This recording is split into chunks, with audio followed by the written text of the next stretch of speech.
What's up, guys? We're taking a look at one of our completed projects here in Springtown, Texas.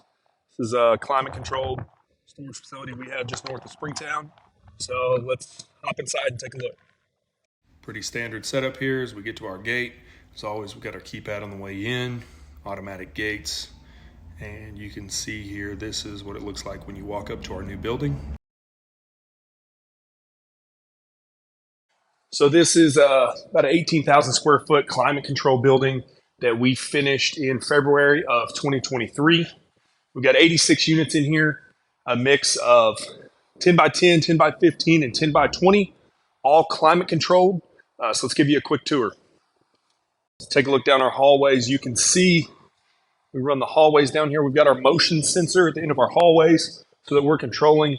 We're not lighting the entire building at once. We're only using what's needed. And then you can see we run our air ducts all the way down here. We leave a gap over the front of all of our hallways just so we get good air circulation. This is our first new climate control building that we've done at this location. And the reason that we chose to do climate controlled units is, quite frankly, there was a demand for it. These units command a premium in terms of their rental rates, but they also provide a service to our tenants. People use climate control, obviously, for the fact that we can control the temperature in these units. The other aspects that people tend to overlook in a climate controlled storage facility is the ability for us to regulate the humidity.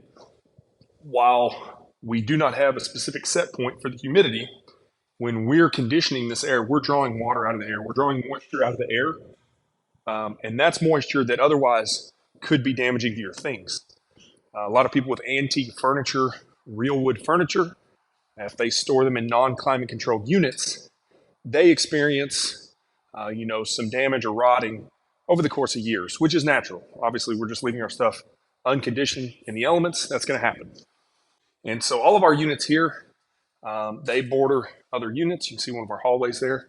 And you can see up top, up there, we've got this mesh. And we go and install this mesh between all of our units. And what that lets us do is we get plenty of airflow from our systems across units, but we keep people or things from climbing over, from getting thrown over. Things happen. So we found that installing that metal grate down all of our hallways between all of our units has been incredibly beneficial. You can see here, we hit the motion sensor and our lights come on.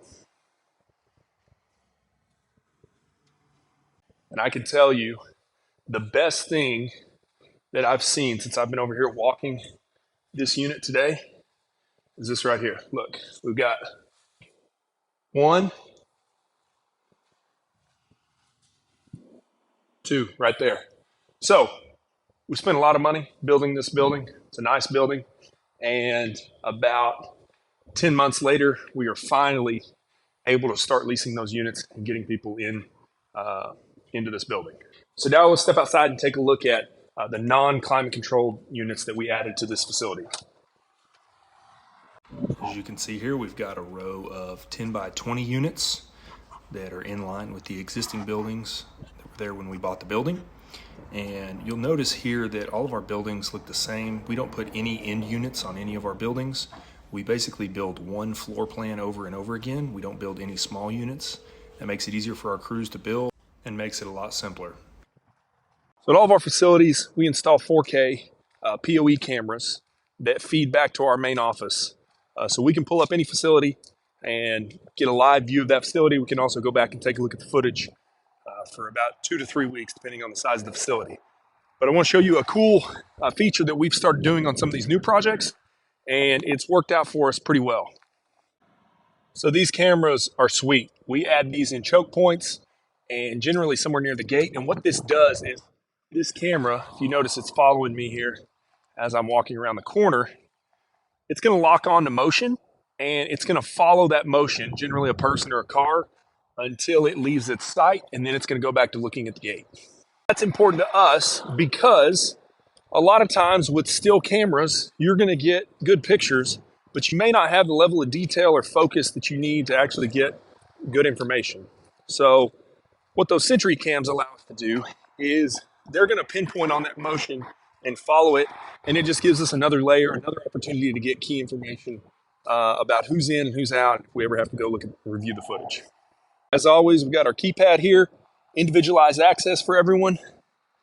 And we're back out of the facility here. So when we purchased this facility in late 2020, the facility was only about 9,000 square feet, and about half of that was boat and RV parking. So it was not necessarily high quality square footage. So what we did is we took out the boat and RV square footage. We added 5 buildings, including this climate control building that we walked through.